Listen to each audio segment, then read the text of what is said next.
Zdravo, ja sam Aleksandra i danas ćemo praviti ovaj fantastičan beze rolat sa jagodama. Pripremite 5 jaja i odvojite bjelanjke od žumanjaka. Počnite mutiti bjelanjke i kada ste ih umutili samo do pola, počnite dodavati 180 g šećera kašiku po kašiku. Mutite dok ne dobijete potpuno čvrstu masu. Kada ste bjelanjke dovoljno umutili, oni bi trebali izgledati ovako. Sada dodajte kašiku sirćeta i promiješajte samo 1 minutu. Ovdje sam pripremila 10 g kukuruznog skroba i tu dodajte ovako malo. Rasporedite po zdjelici. Ovo samo na kratko promiješajte. Pripremite jednu veliku tepsiju od električnog šporeta.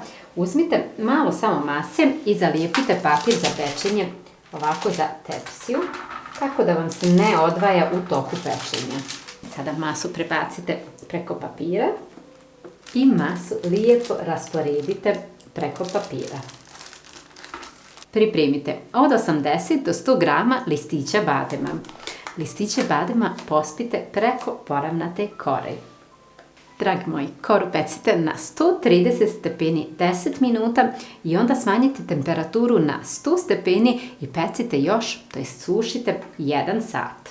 U zdjelicu stavite žumanjke koji su nam ostali, a ovdje pripremite 120 g šećera. Ovo je potrebno da mutite dok ne dobijete finu i pjenastu masu, da ona izgleda onako kao svijetlo žuta. Stavite žumanjke da se kuhaju na pari i kada voda počne da ključa, smanjite na 6 od 9. Ja smanjujem na 6 od 9. Potrebno je da promiješate nekoliko puta da vam se žumanjci ne bi uhvatili za dno šerpice i ovo je potrebno da kuhate od 15 do 20 minuta zavisno od jačine ključanja. Ako imate termometar, mnogo je lakše jer je potrebno da vam ova masa dostigne 75 stepeni. Nemojte je prekuhati jer ćete onda jednostavno prekuhati žumanjke i fil vam neće biti onako finog ukusa. I dragi moji, evo pogledajte kako izgleda masa kada je skuhana. Dok se žumanjci hlade, promiješajte ih nekoliko puta da vam se ne uhvati korica po vrhu. Pripremite oko 450 g jagoda. Jagode operite, osušite i isjeckajte na sitno. Kada je kora pečena, potrebno je da je prebacimo preko drugog papira za pečenje da bi nam ovaj gornji dio došao dole. Ostavite koru da se potpuno ohladi. Pripremite 250 ml vrhnja za šlag i umutite ga dok ne dobijete finu i stabilnu pjenu. Kada ste šlag umutili, počnite dodavati ovu masu sa žumanjcima, ali mutite veoma lagano. Ako koristite mliječno vrhnje za šlag, a trebali biste, ono je najbolje i najpogodnije za ishranu, onda nemojte sada ovo previše mutiti jer vam se šlag može pretvoriti u maslac. Sada lagano prebacite ovaj fil preko kore. Lagano poravnajte. Ne morate staviti fil ovdje skroz do kraja jer će vam svejedno na kraju iscuriti kad budete umotavali ovaj rolat. I sada naravno dolaze naše divne jagode. Poredajte jagode ovako preko fila. I sada jednostavno umotajte ovaj rolat.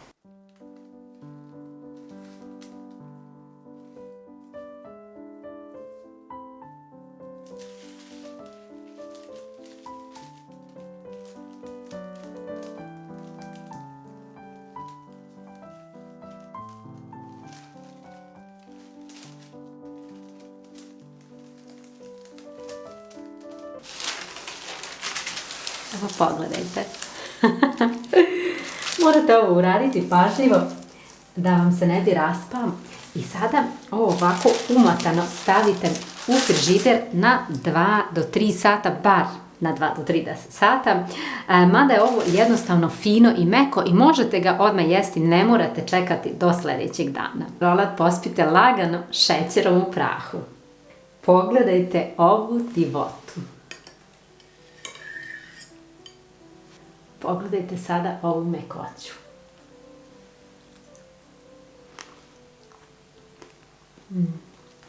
Šta da vam kažem, dragi moji, ovo je nešto premeko, vazdušasto, ukusno, lagano, osvježavajuće, ne znam, nemam riječi. Ovaj rolat je nešto baš posebno. U stvari, svaki kolač sa beze korama je poseban, zato što su one onako fine, šuškave, lagane i šta god da napravite sa njima je zaista odlično. Ali probajte ovaj kolač dok je još sezona jagoda, vidjet ćete, nećete se pokajati. Zaista je odličan. Dragi moji, ako vam se ovaj video sviđa, ostavite mi jedan like ili komentar, a za ostale recepte posjetite moj kanal na YouTube-u. I na kraju, naravno, buon appetito!